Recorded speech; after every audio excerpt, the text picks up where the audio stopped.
Malam itu, hutan seakan bernapas. Udara dingin menggigit kulit Hanif, sementara kabut tebal perlahan menelan jalan setapak yang sejak sore tadi ia ikuti. Hanif tersesat. Niat awal untuk melakukan solo hiking di Gunung Singgalang berubah menjadi mimpi buruk saat ia salah mengambil jalur ketika senja turun. Baterai ponselnya mati total. Senter di tangannya mulai meredup, berkedip-kedip manja seolah memberi sinyal bahwa Hanif benar-benar sendirian dalam kegelapan. Sial, umpat Hanif, memukul senter plastik itu ke telapak tangannya. Gelap gulita langsung menyelimuti. Suara jangkrik dan burung hantu terdengar seperti bisikan-bisikan yang mengejeknya. Pertemuan di balik kabut, Hanif memutuskan untuk bersandar di bawah pohon beringin besar, berniat menunggu hingga pagi. Namun, baru saja ia memejamkan mata, indera penciumannya menangkap sesuatu yang asing. Bukan bau tanah basah atau daun busuk, melainkan wangi bunga melati yang sangat pekat. Kresek. Suara langkah kaki menginjak daun kering membuat jantung Hanif berdegup kencang. Ia mengarahkan pandangannya ke depan. Di antara celah pohon dan kabut yang memudar, ia melihat seberkas cahaya lembut. Seorang gadis sedang berjalan perlahan. Hanif tertegun. Gadis itu mengenakan gaun putih sederhana yang menjuntai hingga ke tanah. Rambutnya hitam panjang terurai, dan parasnya luar biasa cantik. Kulitnya seputih pualam, dengan mata bulat yang memancarkan kesedihan mendalam. Di tengah hutan belantara seperti ini, kehadirannya terasa sangat surrealis. "Permisi," panggil Hanif ragu-ragu, antara takut dan takjub. Gadis itu berhenti, lalu menoleh. Sebuah senyuman tipis terukir di bibirnya yang pucat. "Kamu tersesat?" Suaranya terdengar lembut, seperti gema yang memantul di dalam kepala Hanif. Iya, jawab Hanif, langsung berdiri dan mendekat. "Nama saya Hanif. Kamu siapa? Kenapa malam-malam ada di tengah hutan sendirian?" "Bahaya." Gadis itu terdiam sejenak, menatap Hanif dengan tatapan yang sulit diartikan. "Nama saya Kirana. Aku memang tinggal di sini. Jangan takut, aku tidak akan menyakitimu. Ikutlah denganku, ada tempat yang lebih hangat." Tanpa pikir panjang, mungkin karena terhipnotis oleh kecantikannya atau sekadar putus asa mencari perlindungan, Hanif mengangguk dan mengikuti Kirana. Kejanggalan di tengah malam, Kirana membawa Hanif ke sebuah area terbuka di tengah hutan di mana terdapat sebuah pondok kayu kecil yang tampak usang namun rapi. Di dalamnya ada perapian yang menyala hangat. Hanif merasa sangat lega. Mereka duduk berhadapan. Selama mengobrol, Hanif mulai menyadari beberapa kejanggalan. Tanpa suara, setiap kali Kirana bergerak, tidak ada suara langkah kaki atau gesekan kain yang terdengar. Hawa dingin. Meskipun duduk di dekat perapian, setiap kali Kirana mendekat, udara di sekitar Hanif justru terasa mendingin, seperti es. Bayangan yang hilang. Saat api membubung tinggi, Hanif menyadari bahwa hanya bayangannya sendiri yang terpantul di dinding pondok. Kirana tidak memiliki bayangan. "Kirana," panggil Hanif, tenggorokannya tiba-tiba terasa kering. "Kamu sebenarnya siapa?" Kirana menatap api yang berkobar, senyumnya memudar digantikan oleh rona kesedihan yang amat sangat. Setitik air mata berdarah mengalir di pipinya yang pucat. "Rahasia kelam sang arwah?" "Aku adalah cerita lama yang dilupakan, Hanif," ucap Kirana lirih. Tiba-tiba, visual di dalam pondok itu berubah. Hanif tidak lagi melihat gadis cantik bergaun bersih.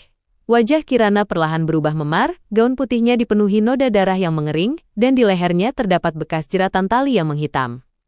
Hanif tersentak mundur hingga punggungnya menabrak dinding, lidahnya keluh demi melihat wujud asli di depannya. "Jangan takut," bisik Kirana, suaranya kini terdengar pilu, menangis meratap. "Aku tidak akan menyakitimu, aku hanya butuh seseorang untuk mendengarkan cerita yang terkubur di sini." Melalui kekuatan mistisnya, Kirana membagikan batin dan ingatannya ke dalam pikiran Hanif. Hanif melihat kilasan masa lalu. 2 tahun lalu, Kirana adalah seorang mahasiswi yang dikhianati oleh kekasihnya sendiri demi uang. Ia dibawa ke hutan ini, dicekik hingga napas terakhirnya habis, lalu jasadnya dilemparkan begitu saja ke dalam jurang dangkal di bawah pohon beringin tempat Hanif bersandar tadi.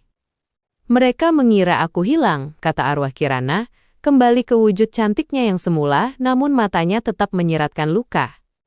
"Jasadku membusuk di sini tanpa pernah ditemukan, tanpa pernah didoakan. Jiwaku terikat di hutan ini, gentayangan menuntut keadilan yang tidak pernah datang." Janji di fajar menyingsing. Hanif, yang awalnya ketakutan setengah mati, perlahan merasakan rasa iba yang mendalam mengalahkan rasa takutnya. Ia melihat seorang gadis muda yang hidupnya dirampas dengan kejam. Kirana, Hanif memberanikan diri mendekat, meskipun tangannya bergetar. Aku berjanji, jika aku berhasil keluar dari hutan ini hidup-hidup, aku akan melaporkan ini. Aku akan membawa polisi ke tempat jasadmu berada, agar kamu bisa pulang dengan layak. Mendengar ucapan Hanif, air mata Kirana kembali mengalir, namun kali ini wajahnya tampak damai. Terima kasih Hanif, hanya itu yang aku butuhkan selama 2 tahun ini. Arwah Kirana kemudian berdiri, berjalan menuju pintu pondok. Saat Hanif mengikutinya keluar, kabut perlahan mulai menipis dan semburat cahaya fajar kemerahan mulai muncul di ufuk timur. Bersamaan dengan sinar matahari pertama yang menyentuh pucuk pohon pondok kayu itu lenyap, Hanif menyadari dirinya sedang duduk di atas tanah, tepat di tepi sebuah jurang dangkal di bawah pohon beringin.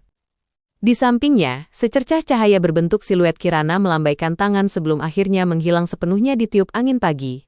Di dasar jurang yang tertutup semak belukar, Hanif melihat kain putih yang sudah usang dan beberapa tulang belulang. Hanif menarik napas dalam-dalam. Dengan sisa tenaganya, ia berjalan mengikuti arah matahari terbit menuju perkampungan warga. Ia memegang janjinya. Beberapa hari kemudian, hutan itu ramai oleh petugas kepolisian, dan setelah 2 tahun terjebak dalam kegelapan, arwah Kirana akhirnya bisa beristirahat dengan tenang. Meskipun jasad Kirana telah dievakuasi dan dimakamkan secara layak oleh keluarganya, kisah Hanif ternyata tidak berhenti di pinggir hutan itu. Janji yang ia tepati memang memberikan ketenangan bagi arwah Kirana, namun hukum dunia manusia baru saja dimulai. Hanif menjadi saksi kunci. Karena dialah yang menunjukkan lokasi persis jenazah Kirana, polisi terus mencecarnya dengan berbagai pertanyaan. Teror dari masa lalu. 1 minggu setelah kejadian di hutan, Hanif mencoba kembali ke rutinitas kuliahnya. Namun, malam-malamnya tidak lagi sama. Setiap kali ia memejamkan mata, ia masih bisa mencium samar-samar wangi bunga melati. Hingga pada suatu malam, saat Hanif sedang menyetir mobilnya pulang dari kampus melewati jalanan pinggiran kota yang sepi, ponselnya yang diletakkan di dashboard tiba-tiba menyala. Layarnya berkedip-kedip, menampilkan nomor tidak dikenal.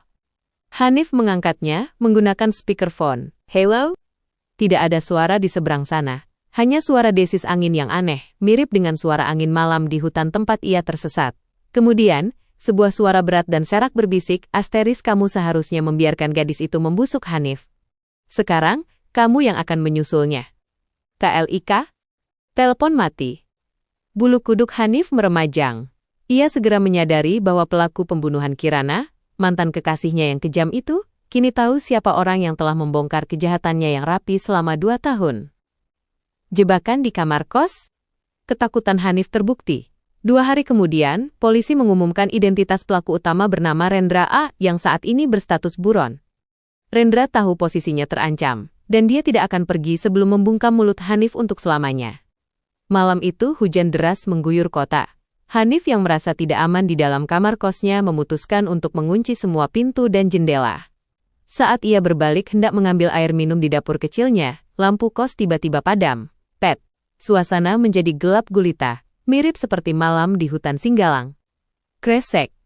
Kresek. Suara langkah kaki berat terdengar dari arah pintu depan. Hanif menahan napas. Ia melihat bayangan seseorang berpostur tinggi besar masuk melintasi jendela yang kacanya telah pecah. Itu Rendra, di tangannya, sebilah pisau berkilat memantulkan cahaya kilat dari luar. "Di mana kamu bocah sialan?" geram Rendra, suaranya penuh amarah. "Karena kamu, hidupku hancur." Hanif mundur perlahan, meraba-raba dinding. Namun sial, kakinya menyenggol kursi kayu. Suaranya berderit nyaring. "Ketemu!" Rendra langsung menerjang ke arah Hanif dengan pisau terhunus. Pelindung gaib. Hanif terjatuh ke lantai, mencoba menghindar. Pisau Rendra menggores lengan Hanif, menimbulkan rasa perih yang membakar. Saat Rendra mengangkat pisaunya kembali untuk menusuk dada Hanif, udara di dalam kamar kos itu mendadak turun drastis hingga mencapai titik beku. Hanif bisa melihat embusan napasnya sendiri menjadi kabur. Wuush! Wangi melati yang sangat pekat menyeruak, mengalahkan bau anyir darah dan debu hujan. Rendra tiba-tiba mematung. Pisaunya terhenti di udara. Matanya terbelalak menatap ke arah belakang Hanif. Wajah Rendra yang tadinya penuh amarah berubah menjadi pucat pasi, dipenuhi ketakutan yang luar biasa. Dari kegelapan di belakang Hanif, sesosok wanita dengan gaun putih yang melayang muncul. Wajahnya bukan lagi wajah cantik Kirana yang lembut, melainkan wujud penuh dendam dengan mata merah menyala dan luka jeratan di leher yang menghitam. Rendra, suara goib Kirana menggema, membuat kaca-kaca jendela bergetar hebat.